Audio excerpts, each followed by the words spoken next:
एक सहाबी कहते हैं कबूल इस्लाम से कबल, तवज्जो है हज़रात आपकी, कबूल इस्लाम से कबल मैं अपने कबीले का पैगाम लेकर जब अभी कलमा नहीं पढ़ा नबी अलैहिस्सलाम की खिदमत में हाजिर हुआ, वापस जाने लगा तो हुजूर ने मुझे इतनी बकरियां अता फरमाई कि अगर दो पहाड़ों के दरमियान वो बकरियां आए तो वो पूरा मैदान और वादी भर जाए, इतनी बकरियां सरकार ने दी।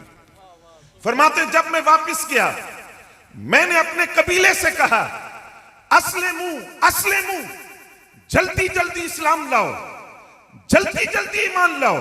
कबीले वालों ने कहा हुआ क्या है, तू जब गया था तू मुसलमान नहीं था, अब तू वापस आया है तो तू कहता है जल्दी जल्दी इस्लाम लाओ, जल्दी जल्दी कलमा पढ़ो, ईमान लाओ, वजह क्या है? उसने कहा मैं ये बात इसलिए कह रहा हूं जिस नबी की बारगाह से मैं आया हूं, जब वो अता करते हैं तो इतना अता करते हैं कि गुर्बत का खौफ और फकर का डर खत्म हो जाता है और वो सारी गुर्बत को दूर कर देते हैं, फकर खत्म हो जाता है जिसको वो अता करते हैं।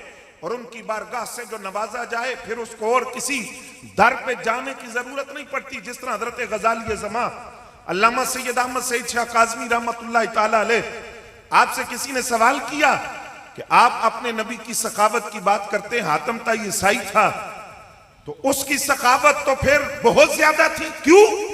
उसके घर के 7 दरवाजे थे और मांगने वाला 7 दरवाजों से खैरात लेकर जाता था। नबी अलैहिस्सलाम के घर का तो एक दरवाजा है और खातम ताई के घर के 7 दरवाजे थे, तो सखावत तो खातम ताई की ज्यादा हुई। आपने फरमाया तेरे सवाल के अंदर ही अजमत मुस्तफा सल्लल्लाहु अलैहि वसल्लम की दलील है। तवज्जो है आपकी हज़रात, क्या दलील है? आपने फरमाया हातम ताई के एक दरवाजे पर जो मांगने के लिए आया वो दूसरे दरवाजे पर क्यों गया? सवाल ये है दूसरे दरवाजे पर जाने की जरूरत क्यों पड़ी?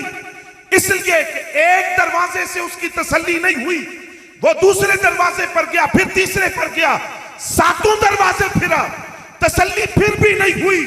लेकिन बारगाह मुस्तफा वो है जिसकी एक चौखट है और मांगने वाला उसे एक दरवाजे पर आता है और इतनी खैरात पाता है कि उसे फिर किसी दूसरे दरवाजे पर जाने की जरूरत नहीं रहती।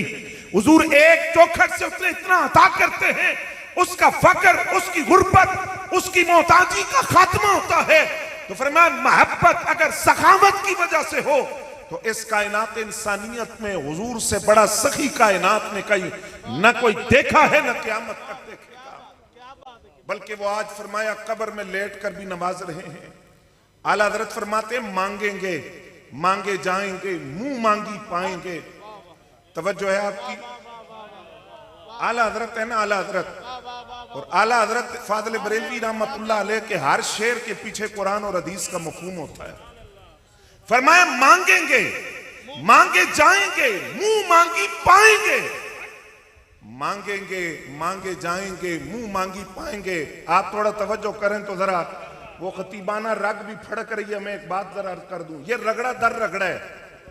बाद लोग कहते हैं नहीं मांगेंगे, अल्लाह के अलावा किसी से मांगना नहीं चाहिए। आला हज़रत कहते हैं मांगेंगे मांगे जाएंगे, मुंह मांगी पाएंगे। आप फरमाते हैं तुम कहते हो नहीं मांगेंगे, फरमाते हैं मांगेंगे भी और मांगे जाएंगे भी और मुंह मांगी पाएंगे। क्यों? सरकार में न ला है न हाजत अगर की है, लब वाह है, आंखें बंद है, फैली है झोलियां, कितने मजे की भीख तेरे बाप। फरमाया वहां सर झुका के नहीं मांगा जाता, सर उठा के मांगा जाता है। और वहां कैफियत क्या होती है? लब तो खुले होते हैं, आंखें बंद होती हैं, झोलियां फैली हुई होती हैं। हुजूर इतना नवाजते हैं, इतना नवाजते हैं कि दामन में गुंजाइश बाकी नहीं रहती और इतने करम से नवाजते हैं। और फरमाया